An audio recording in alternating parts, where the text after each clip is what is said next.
is because y'all talk too much. Stop telling the school all your business. The school is an extension of the prison system, and the teacher is the new probation officer. And anything you tell the teacher can and will be used against your family. And do me a favor, never let the school counselor counsel your child. That's right. The principal called you. Little Rashida was crying in school today. Do you mind if the school counselor has a few sessions with her? Hell no. Because you know what she's going to do? She's going to get all of your business. She ain't going to be going to counsel Rashida. Does your mom smoke marijuana? How many men you see coming and coming? And before you know it, the social worker's knocking on your door talking about we got a complaint from the school that you might be abusing or neglecting your child. And you're like, what's going on? The counselor. First of all, most of them don't even know how to counsel. And you talking to a principal. If your child needs somebody to talk to, you pay for it out of pocket. Get your own. Stop letting those people in your family business because they will break up the family, especially if you don't do what they want you to do. They want that boy on drugs, you won't go along with it? Well, her daughter says she smelled marijuana coming through the bottom of the door. And the next thing they're taking your kids from. And what are they going to do when they take your kids from? Give them to a sexually confused couple of races. That's right. That's right. Now let's talk about ADHD. Fails to give close attention to detail, has difficulty sustaining attention, does not listen when spoken to, does not follow through on instructions, has difficulty organizing his work, is reluctant to engage in tasks that require sustained mental effort. Sustained mental effort. What child you know engages in sustained mental effort? Do you know anybody in this damn room who engages in sustained mental effort? Loses things necessary to finish his work. Is easily distracted. Is forgetful. Fidgets and taps with his hands and feet. Black man. What did we used to do when we went to school? When hip hop first started out? What we doing? Well, guess what? It's an illness now.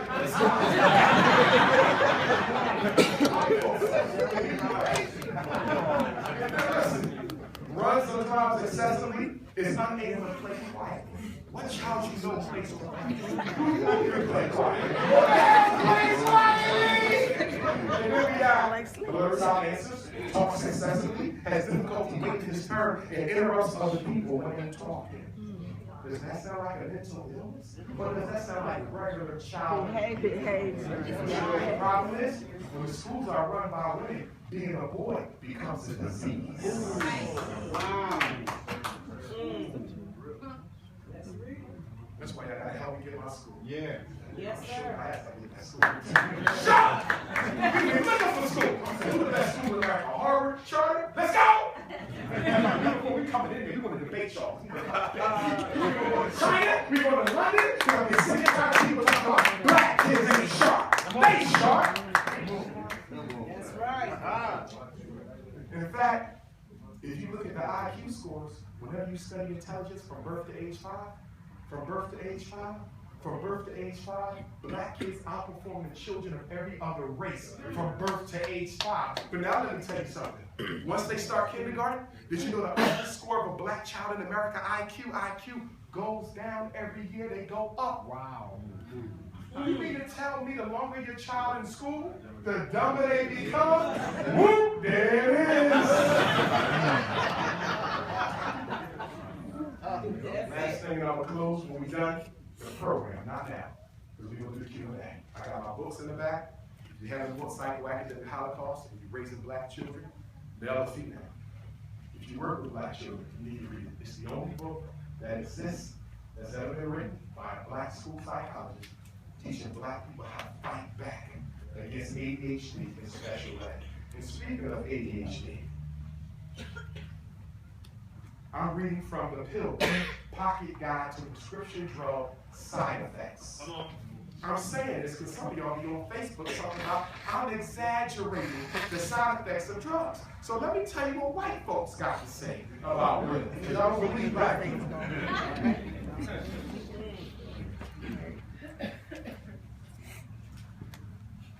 By the way, if your son take Meditate and Concerta are also Ritalin.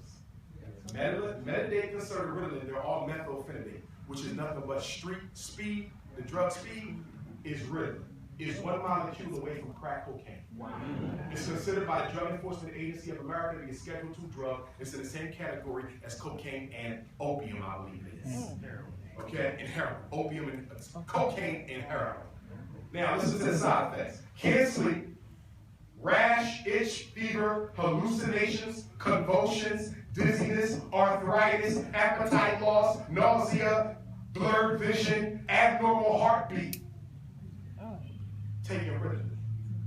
Drowsiness, blood pressure changes, chest pain, stomach pain, psychotic reactions. You know what that means? They're talking to themselves, they're hearing voices. Blood components start to change. And baldness. That's right. You give that little 5-year-old boy Ritalin, by the time he 8, his ass gonna look like Kojak. Why your son, bro? He gonna fall at 8. What's the name of that movie, Mr. Buttons, Benjamin Buttons?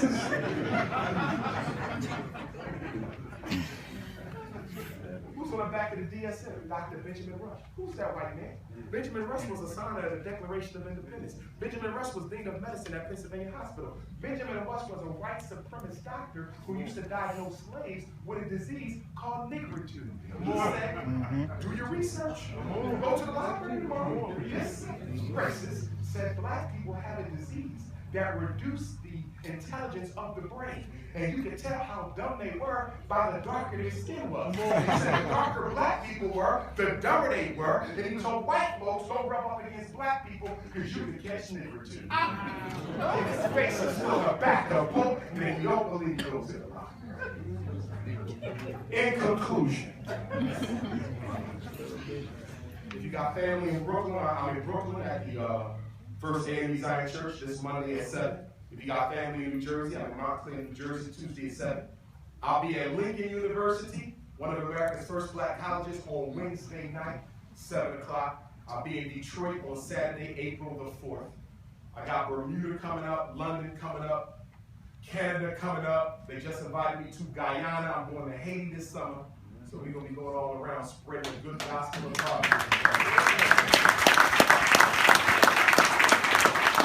That's the announcement that I want to close with my quote, and then we do the Q&A. I'm working on a magazine, a full-color magazine. Listen up. It's going to be called Unapologetically African. A magazine of Pan-African culture, health, diet, lifestyle, politics. I invite everybody in here to submit an article. 1,000 word maximum. 1,000 word maximum. Please send me a picture with the article, because if you get selected to be in my magazine, we need your picture. You can submit more than one article if you like. If you got it going on, all your articles might make it in. Your article could be on anything you want. Black woman, you could write about being a single mom. If you do natural hair, you could write about hair care tips. You could write about police brutality, racism, life in Phoenix, okay? You could do a book review. You could do a poem. You could do a movie review, a piece of artwork, whatever you want. And remember, I travel the world, so everybody around the world will read your article. Elders, youth, okay, you ain't got to be no Pan-Africanist either. I invite my Moorish brothers, my Hebrew brothers, my Nation of Islam brothers, my Nawapian brothers, my guys and nurses. It's about all of us, okay? We got to put them ideologies. We got to respect everybody's ideology. Come together as family. You understand? That's right. Okay? I work with brothers and sisters in every ideological camp. Okay? My Nation brothers up in Boston. Okay? My Nation brothers down in Texas. I got Nation brothers all over. I got New Black Panther brothers all over. I got my Moorish brothers in Philly, my Moorish brothers in Virginia. I got my Nawapian family. We got to put those differences, respect everybody's right to do them, but then we got to come together as a family. Stop fighting over what to call God. If you want to call God Jehovah, if you want to call God Allah, if you want to call God Jesus, if you want to call God Amen-Ra, Olodumare, Chukwe, Nyame, whatever you choose, that's your right. You can't tell nobody else what to call God. That's right. Because that's a personal thing. That's right. You understand? See, let me explain something to y'all. You cannot reduce that which is undefinable to a definition. God is beyond description. Right. So the names we use them to relate to the infinite, invisible intelligence. You can't capture it. Yeah. So the name is only provisional in the first place. Why are we fighting? And guess what? If you can't give God one name, you can't give God's first people one name. So guess what? I'm a Moor too. I'm a Hebrew too. I'm an Asiatic too. I'm African. I'm Ethiopian. I'm Rasta. I'm Colombian. I'm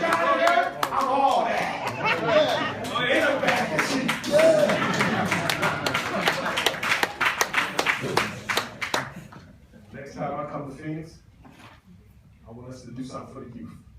That's right. Try to bring all the teenagers in the room. Yes. Okay? Right. You give them to me for 3 hours, the boys and the girls. If the girls too thirsty, we can do them separate.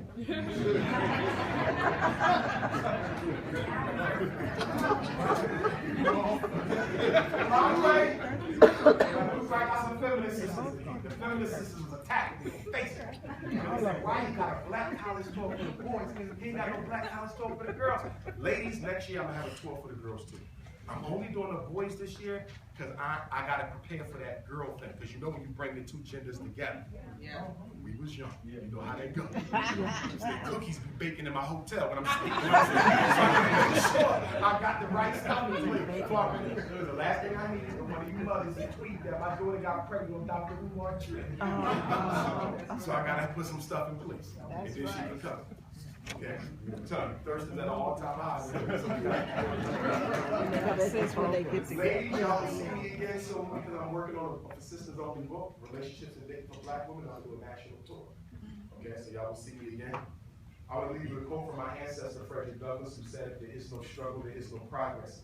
Those who profess the faith of freedom and deprecate agitation are like men who want crops without plowing up the ground. They want the rain, but they don't want to deal with the thunder or the lightning. They want the ocean, but they're scared of the awful roar of the water." He said the struggle we have might be moral, or it might be physical, or it might be both moral and physical, but it must be a struggle.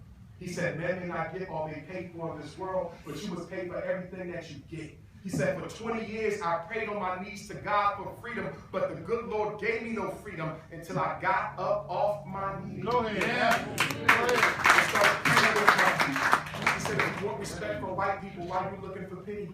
The man who pities you can never respect you. The man who respects you has no need for pity. He said, if we are going to be free, then we got to strike the first blow. No law can do this for us. Obama can't do this for us. Not even God. We got to do it for ourselves. He said, and this we must pay for with blood, or with brawn, or with bullets, or with all three. But we must pay. Because power concedes nothing without a demand. That's right. The first of our ancestors brought to America was a black man named Bell. He married a black woman named Selah. He was born in Talbot County, Eastern Shore, Maryland in 1701. They had a daughter named Jenny in 1745. Grandma Jenny gave birth to Grandma Betsy in 1774, 2 years before the Declaration of Independence. Grandma Betsy married a free black man named Isaac. They had 12 children. They had a daughter named Harriet and another daughter named Betsy, named after her mother. Aunt Harriet was raped by the slave master who owned my family, Aaron Anthony, giving birth to the greatest black man that ever walked on American soil, Frederick Augustus Washington Bailey. At the age of 20, Uncle Fred escaped from slavery to freedom, and he dropped the family named Bailey and picked up Douglas to evade capture under the fugitive slave law. The next year, his auntie, young Betsy, my great-great-great-great-great-grandma, was raped by the same slave master, giving birth to Frederick's little brother, Stephen Henry Bailey, the same Stephen he writes about in all three of his autobiographies. But Grandpa Stephen wasn't lucky enough to run away. He remained a slave, fought in the Civil War when Maryland joined with the Union. Him and his firstborn son, my great-great-great-grandfather, George Washington Bailey, the first black public school teacher in Talbot County, Maryland, born to Grandpa Stephen from Grandma Caroline. When the Civil War was over, Grandpa George married Annie Wayman. They had a daughter named Caroline. Caroline moved to Philadelphia from Maryland after her parents died. She had a daughter named Vivian. Great-grandma Vivian married a Cuban immigrant named Cicero Knoll. And together they had Grandma Ida. Grandma Ida married James Johnson. And they had a son named Jamal. And Jamal married Barbara. And on August the 21st, 1974, the anniversary of the Haitian Revolution, the Nat Turner War, the George Jackson assassination, Umar Johnson was born in North Carolina.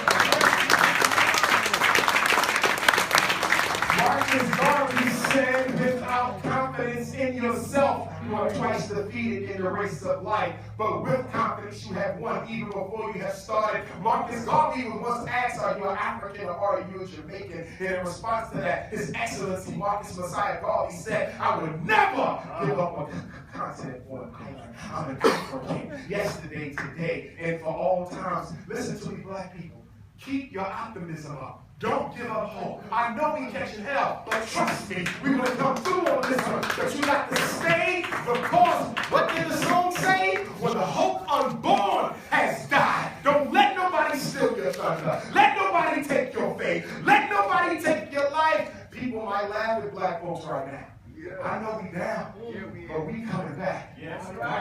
have news for you.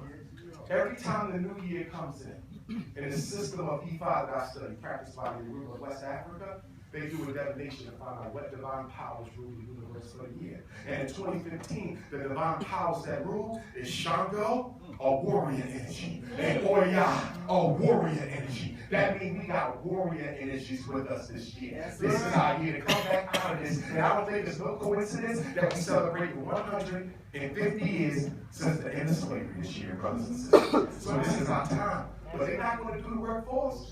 We got to do it. We got to be catalysts. God needs us to get the work done. That's right. Remember, George Washington Carver. He's a black man born into slavery, castrated by the white folks who raised him because they thought he might want to sleep with their daughter. So George Washington Carver, I don't know if y'all knew, the greatest scientist of modern times, grew up and lived without a reproductive organ. Yeah. But that black man went to Iowa State, became the first black to get a doctorate in agricultural science, gets a call from Booker T. Washington to come to Tuskegee, Alabama, and teach science. He didn't have to take the job because white folks wanted him in the White House. They wanted him in the big corporations. They wanted him in the factories because he was a master scientist. But he went to Tuskegee. And when he got to Tuskegee, he asked Booker T, where's my office? Where's my apartment? Where's my lecture? And Booker T said, I don't have nothing for you, but what we got? And that black man, castrated, born into slavery, went to the trash dump of the students of Tuskegee, and from the trash took out metal, iron, tin, copper, wood, plastic, aluminum, and from the garbage of students gave you 300 products from the peanut, from the garbage of students, or the 200 products from the soybean, from the garbage of students, or the 500 from the sweet potato. Don't tell me what we can't do. We done it. We invented the cell phone. We invented the internet. We invented the helicopter. We invented the refrigerated truck. Half the stuff white folks use came out of the minds of black folks. So brothers and sisters, no more licking our wounds, no more licking our chops, no more fighting with each other. Let's come together as family and let's get it done. On the ancestors, we say our share. Thank you, brothers.